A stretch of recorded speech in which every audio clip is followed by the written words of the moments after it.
আমার সামান্য ভূমিকা রাখতে পারছি। এজন্যে আমি সর্বশেষ কথা যেটুকু বলবো,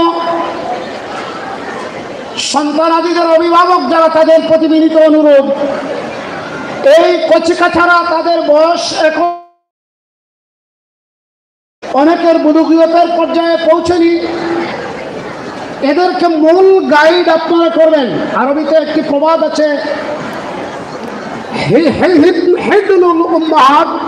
মাদ্রাসাতুল লিল বানিন ওয়াল বানাত, সন্তান সন্ততিদের মূল শিক্ষা কেন্দ্র হচ্ছে মায়েদের কোল।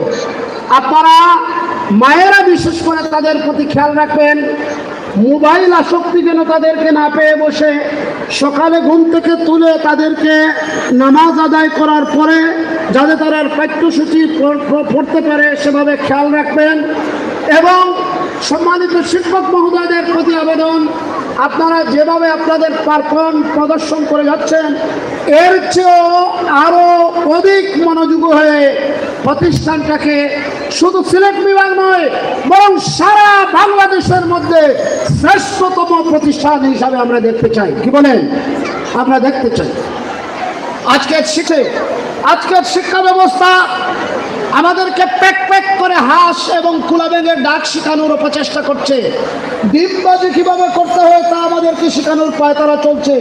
কিভাবে কোমলমতি শিশুদেরকে যৌন শিক্ষা দেওয়া যায় সে ধরনের সিলেবাস অন্তর্ভুক্ত করা হচ্ছে। এই ধরনের গজব থেকে যদি আমাদেরকে বাঁচতে হয়, তাহলে অবশ্যই দ্বীনি বিশেষায়িত প্রতিষ্ঠানের কোনো বিকল্প নেই। এজন্য আপনাদেরকে আবারও ধন্যবাদ জানিয়ে আমি এই প্রতিষ্ঠান সহ বিভিন্ন দ্বীনি প্রতিষ্ঠানের সাথে আপনাদের সন্তানাদিদেরকে সম্পৃক্ত করাবেন, শিক্ষায় শিক্ষিত করানোর জন্য আপনারা ভর্তি করাবেন, সেই বিনীত আবেদন জানিয়ে সবাইকে ধন্যবাদ জানিয়ে আমি আমার বক্তব্য শেষ করছি। ওয়াখিরু দাওয়ানা আলহামদুলিল্লাহি রাব্বিল আলামিন। আসসালামু আলাইকুম ওয়া রাহমাতুল্লাহ।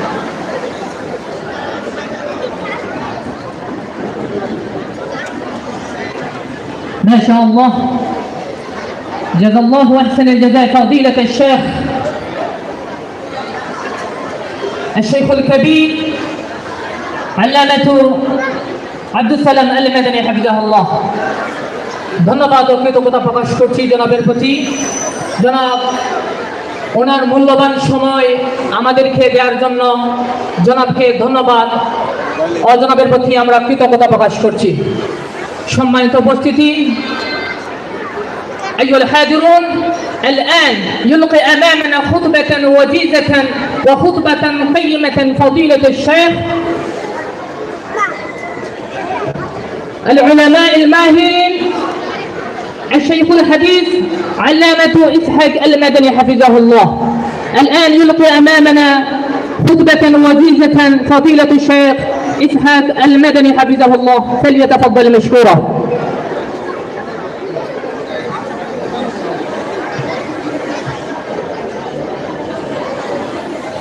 السلام عليكم ورحمة الله وبركاته.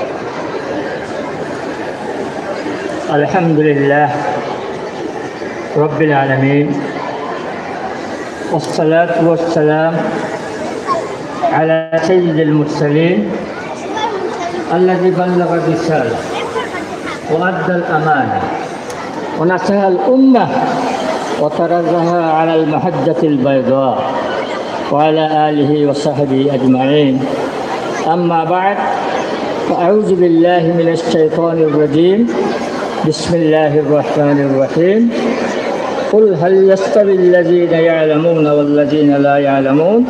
صدق الله العلي العظيم. আজকের এ ফলাফল প্রকাশের উৎসবে সম্মানিত সভাপতি, প্রধান অতিথি, বিশেষ অতিথি, শিক্ষকবৃন্দ, অভিভাবকবৃন্দ,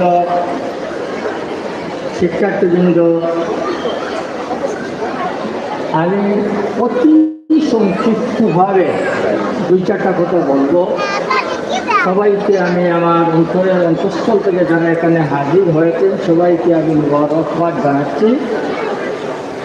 আল্লাহ তাআলা আমাদের সবাইকে সুস্থ রাখুন, কোরআন এবং সুন্নাহর জ্ঞানে আমাদেরকে জ্ঞানী করুন এবং কোরআন সুন্নাহর ইলমে আমাদেরকে কী করেন ভূষিত করুন এবং কোরআন সুন্নাহর দাওয়াত এবং আমলের আমাদেরকে অগ্রণী ভূমিকা পালন করার তৌফিক দিন আল্লাহুম্মা আমিন।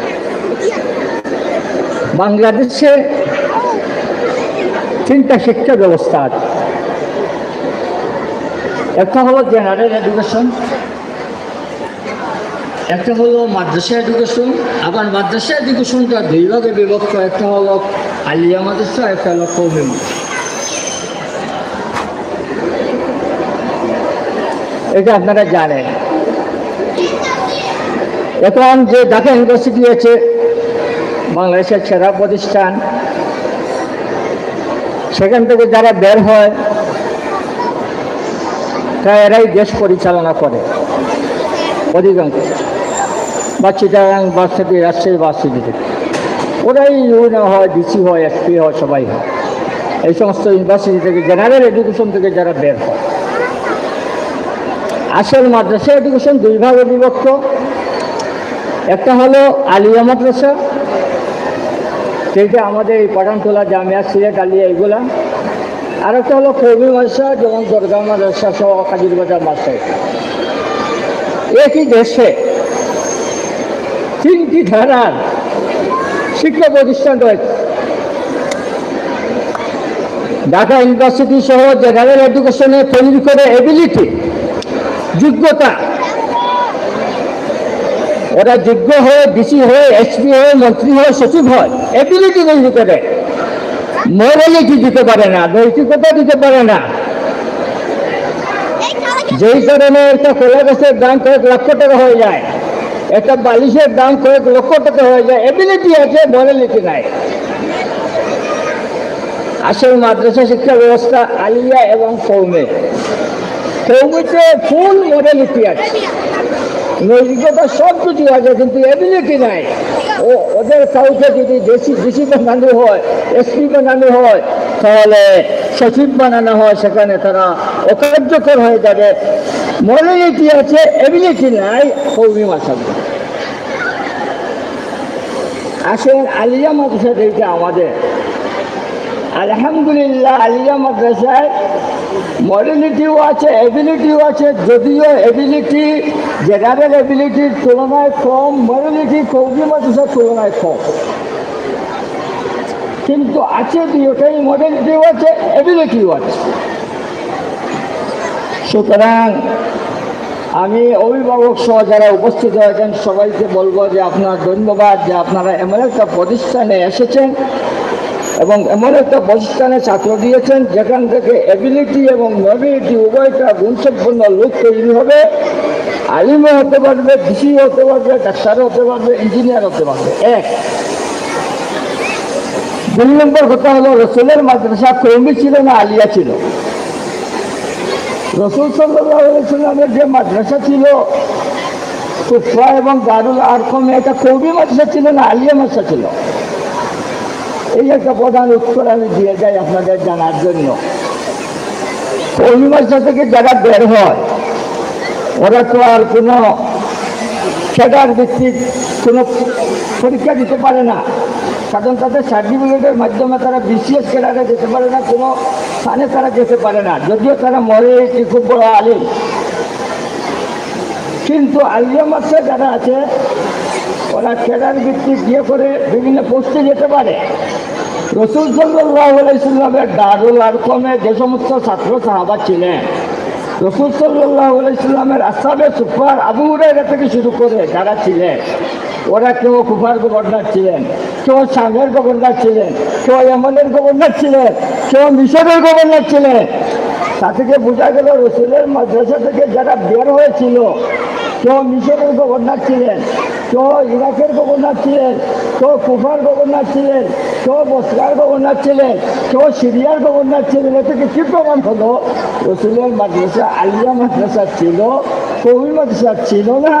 যদি কওমি মাদ্রাসা থাকতো আবু হুরায়রা গভর্নর হতে পারতেন না, আব্দুল্লাহ ইবনে আমর ইবনুল আস গভর্নর হতে পারতেন না, মুআয ইবনে জবল গভর্নর হতে পারতেন না, বিচারপতি হতে পারতেন না। এ থেকে যে দ্বিতীয় মেসেজটা আমি দিলাম, রসুলের মাদ্রাসা ছিল আলিয়া মাদ্রাসা, কওমি মাদ্রাসা নয়। কওমি মাদ্রাসা যদি থাকতেন তাহলে সাহাবায়ে কেরাম গভর্নর বিচারপতি হতে পারতেন না। আর 2 নম্বর যে মেসেজটা দিলাম সেটা হলো যে গভর্নমেন্ট মাদ্রাসাগুলোর মধ্যে মডেলিটিও আছে, এবিলিটি আছে, যেটা কওমি মাদ্রাসায় মডেলিটি আছে, এবিলিটি নাই, এবং ইউনিভার্সিটিতে এবিলিটি আছে, মডেলিটি নাই। তৃতীয় কথাটি বলে আমার কথা শেষ করে দেব, সেটা হলো এখানে আমি অনেক মহিলা দেখছি, এই জন্য তৃতীয় মেসেজটা আমি দিচ্ছি। মহিলা হলেন এমন সম্প্রদায়, আপনারা যদি চান তাহলে আপনার ইমাম আহমদ ইবনে হাম্বলের মতো লোক তৈরি করতে পারে, ইমাম শাফির মতো লোক তৈরি করতে পারে, ইবনে তাইমিয়ার মতো লোক তৈরি করতে পারে, ইবনে মাজার মতো লোক তৈরি করতে পারে, আবু ইবনে হাজার আসফালানির মতো লোক তৈরি করতে পারে। এটার নাম কি জন্য আমি বললাম? ইমাম শাফিকে যিনি শাফি করেছেন তার পিতা ছিলেন না, তার মা তাকে শাফি করেছে। ইমাম আহমদ ইবনে হাম্বলকে যিনি ইমাম আহমদ ইবনে হাম্বল করেছেন তার পিতা ছিলেন না, তার মা করেছেন। বিন বাজকে যে বিন বাজ করেছেন তার পিতা ছিলেন না, তার মা করেছেন। ইবনে হাজারকে যিনি ইবনে হাজার আসকালানি করেছেন তিনি কোনো পিতা ছিলেন না, তার বোন ছিলেন। ইবনে তাইমিয়া বিশ্ববিখ্যাত ইসলামী চিন্তক ইবনে তাইমিয়া যিনি করেছেন তিনি ছিলেন মা।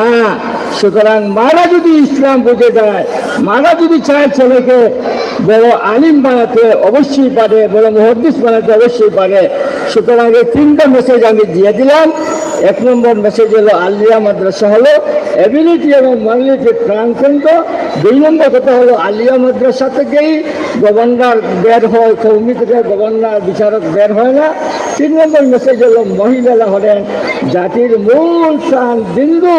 ওরা যদি চায় তাহলে জাতিকে উপহার দিতে পারে শাফির মতো ব্যক্তি, ইবনে তাইমিয়ার মতো ব্যক্তি।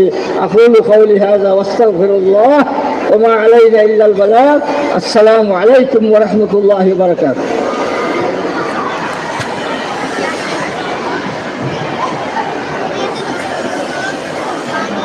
ما شاء الله